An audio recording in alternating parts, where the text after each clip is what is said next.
Can I tell you about my experience on plant-based last year? And then I want to get into the book a little bit more. Okay. So last year, I had someone sitting in that leather chair. His name was John Joseph. He's the lead singer of the hardcore punk band, the Cro-Mags.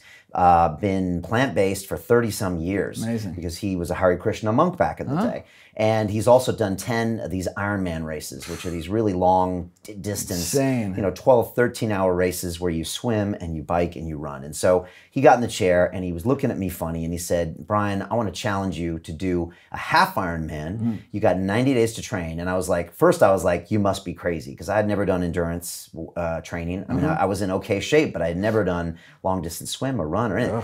And I said, okay, maybe. And then he said, but you're doing it on a plant-based diet. And I was like, what are you doing, John? There's a scene in the movie where he walks in my Airbnb in New York and I'm cooking eggs and bacon and he throws it in the trash and he takes me across the street and I'm drinking smoothies.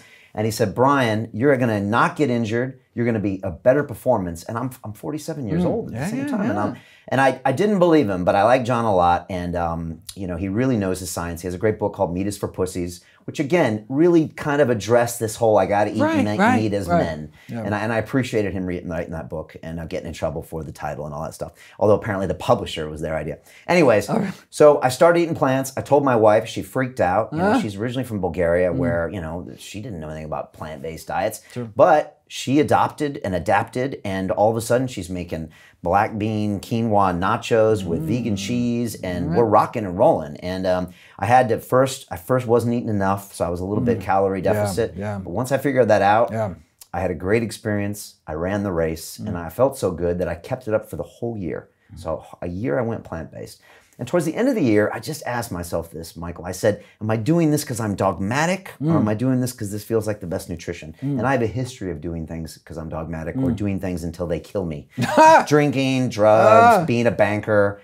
So it's true. So I thought, why am I doing this? And I introduced some fish back into my diet and some grass-fed beef. And I just thought, you know what? I just don't know if it's the right nutrition source for me. Now, I am not doing a lot of that. I still eat a lot of plants, and I'm not eating cheeseburgers all the time. Great. But for me, I feel good with this diet. And I've had a lot of people that have been vegan here for 5 years that are actually now starting to experiment with some animal protein. So what do you think about that?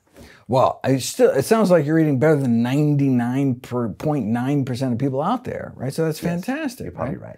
I mean, if there was one thing, if you were going to obsessively commit to one thing in your life, rather than alcoholism, I mean, a healthy diet. The number one cause of death. I have a healthy diet. I'm just not 100% plant-based. Right. Okay. But you could eat a healthier diet, right? And we could all eat a healthier diet, right? Every time, it's a zero-sum game. Every time we put something in our mouth, there's an opportunity cost. There's a lost opportunity to put something even healthier in your mouth. And this goes for anything, right? You eat a banana, you just had a lost opportunity to eat blueberries, which are healthier than a banana, right? So you just put one thing on oatmeal or another thing on your oatmeal. Right. And so that's like, when you say is X food healthy or not? Is grass-fed beef healthy? Compared to what?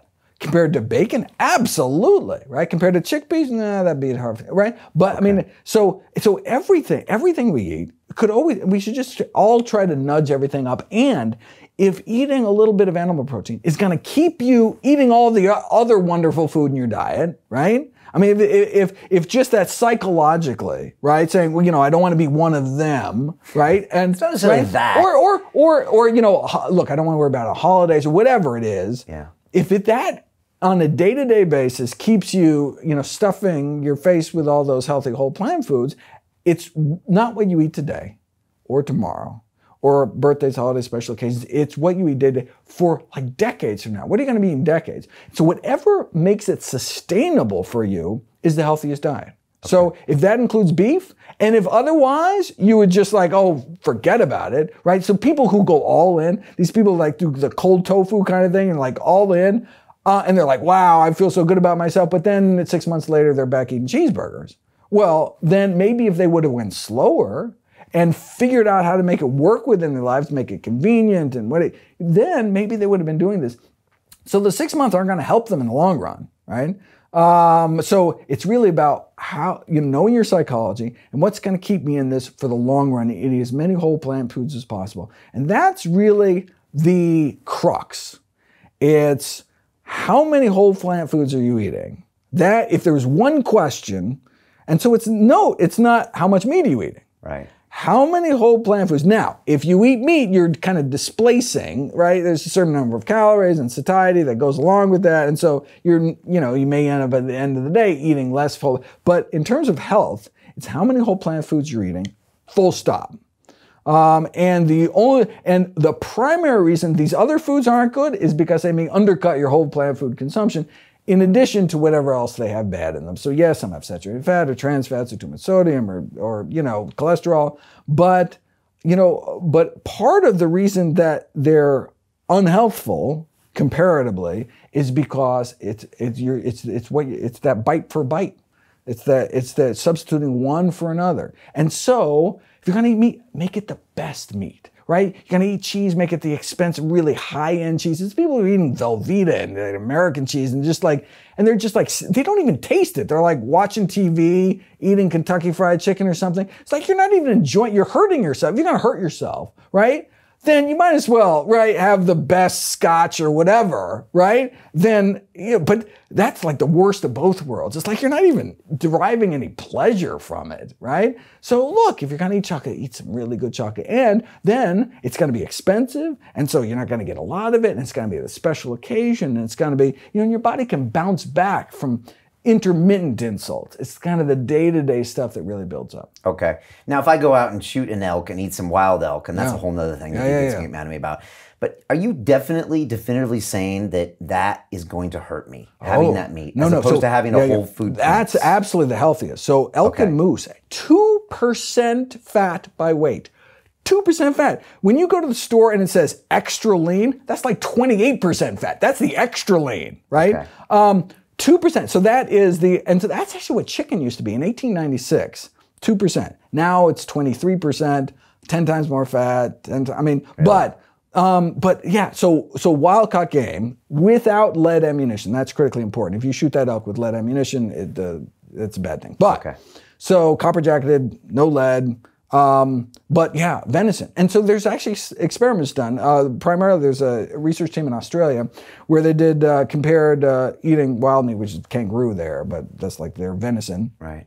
Compared to conventional store-bought meat, saw significantly lower bump in postprandial inflammation after eating, significantly less inflammation in their blood within 4 hours after eating the kangaroo meat compared to conventionally bought meat. Now, you could argue, why eat anything pro-inflammatory at all? If you instead ate plant foods, you actually would have an anti-inflammatory reaction. Okay, fine. But if you're going to eat meat, that's absolutely the least harmful meat is the wild-caught meat. Okay, fair enough. I am just not sure. I mean, look, I trust you as a doctor. You know what you're talking about. But also, in the past, doctors have told us to smoke Lucky Strikes, to drink skim milk. No. So I'm just trying to listen to my body, and I'm trying to make a decision. Don't trust me. No. We trust the science. Okay. Right. I mean, right. And so, but you're 100% certain in your mind. No. Well, so there's studies been done. So, I talk about in the introduction to How Not to Die. Yeah.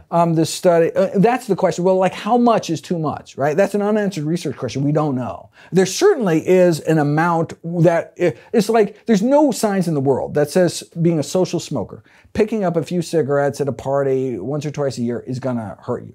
I mean, there's no science that shows those social smokers have any higher disease rates than people who don't smoke at all, right?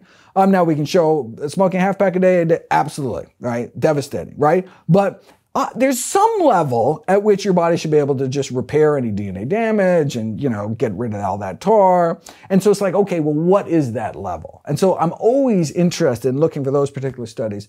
Probably the best study to come to that was the study looking at Buddhist monks in the Far East, where it was nice about these studies is that they live there all the time and they get fed the same food every single day, and they have no access to junk food or external food, so they have highly controlled diet. And this is super important because a lot of these studies out there, they ask people what they're eating. They don't even know what they're eating. Right, or they say, I'm going to put you on this diet, put you on this diet, and there's no, and then if there's no difference, well, did you actually follow the diet? Compliance, critically important. Even if you provide food, compliance can be miserable in dietary studies. Right. There's these biomarkers you actually tell. I was just scripting a video looking at whole grains, and there's something called alkyl resorcinol, which is something found in the bran layer and basically nowhere else in the food supply. So you can measure the blood supply and see if people are actually eating it. And so they gave people whole grains to replace these with, and people just took them, throw them out. Because, there's like half of the people they didn't comply at all. And so when the result, so all that money,